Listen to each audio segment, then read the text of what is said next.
Give them an inch, they take 'em. Yard.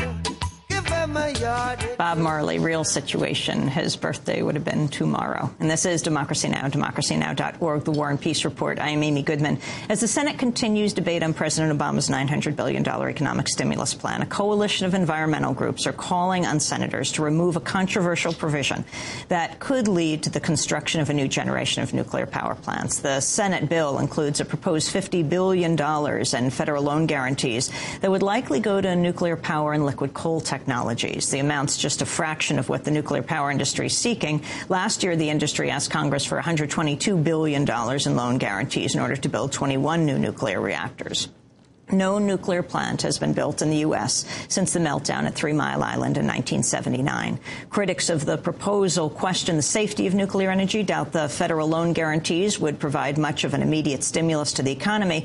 But supporters of nuclear energy say nuclear should be considered a clean, safe, and emissions-free source of power. We're joined now by two guests to debate the issue. In the early 70s, they were both prominent members of the anti-nuclear movement. Today, they take opposing views on the future of nuclear energy. Harvey Wasserman is with us, an independent journalist, longtime anti-nuclear activist. In the early 70s, he helped found the grassroots movement against nuclear power in the U.S. and helped coin the phrase no nukes. He joins us from Ohio via DN video stream. Patrick Moore is with us. He's co-founder and former leader of Greenpeace. He now serves as co-chair of the pro-nuclear Clean and Safe Energy Coalition, known as CASE. He's joining us from Boston. Let's start with you, Patrick Moore. Why do you support this provision in the stimulus plan? Well, first, it's important to set the record straight on when the last nuclear plant was built. There were 47 nuclear plants commissioned in the 1980s. 3 Mile Island was in 1979, so it's not as if 3 Mile Island really marks the end of building nuclear in the States. But nearly half the plants in the United States were built after 3 Mile Island or commissioned after 3 Mile Island.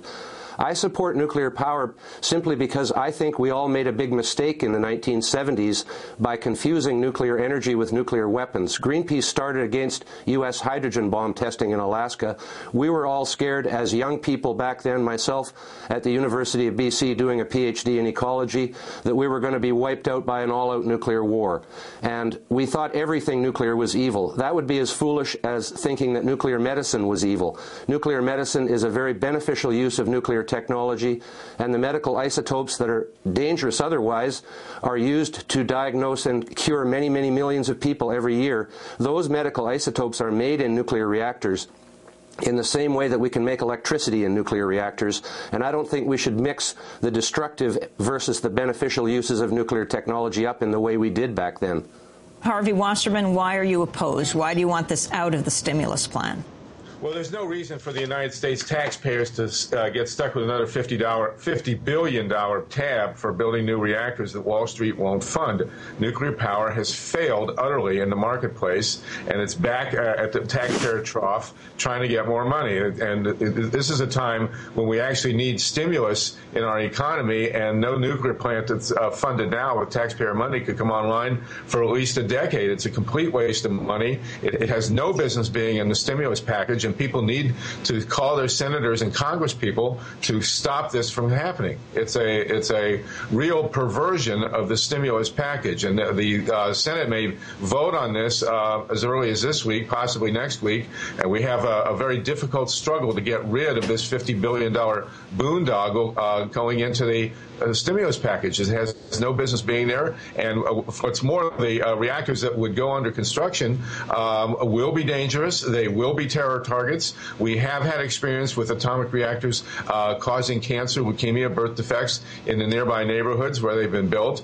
We have 50 years of experience with atomic power, and it's all been bad. So we have wind and solar and tidal and geothermal technologies that are ready to move ahead, along with the restoration of mass transit and the increasing efficiency in our economy. This is where our energy money needs to go, not to a failed 20th century technology that cannot get private funding, and by the way, that cannot get private insurance. The United States government and the taxpayers are still on the hook for the financial impacts of any major catastrophic meltdown. The public was told in 1957 that soon private insurers would come forward and insure nuclear power plants against major disasters. That has not happened. And to this day, the taxpayer is on the hook if we have a catastrophe by terror or error, and it seems to me that that needs to end. Patrick Moore. Well, actually, Amy, there's 104 nuclear power plants operating clean and safely every day in the United States, more than any other country in the world. Nuclear energy provides 20% of U.S. electricity, and that amounts to nearly 75% of the clean energy now being produced in the United States. It is simply impossible to run the world on wind and solar energy. They are intermittent. They don't work when the wind stops blowing or the sun stops shining, and we need backup power, base load power that's there 24/7.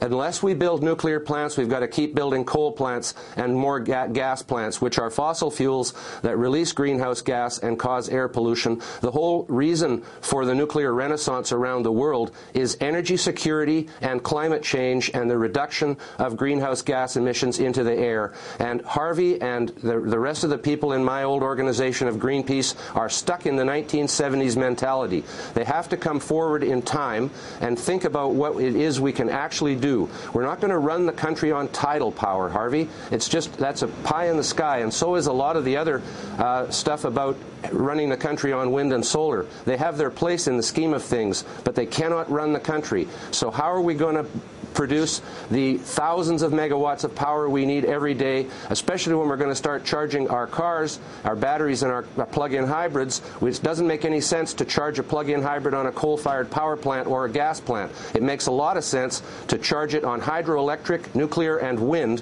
when the wind is blowing. But you know, you got to have something for when it isn't, the 2/3 of the time when it isn't. Unfortunately, every time you build a wind farm, you have to build a gas plant to back it up. All right, let's get Harvey Wasserman's response to Patrick Moore. Well, Patrick, unfortunately, hasn't advanced much since he's signed up with the nuclear power industry. Nuclear power is a failed technology. We have $50 billion lined up in the Congress that needs to stop and not come out of the taxpayer's pocket, because, among other things, the reactors that these $50 billion would fund cannot come online in less than a decade. We need the answers to our energy solutions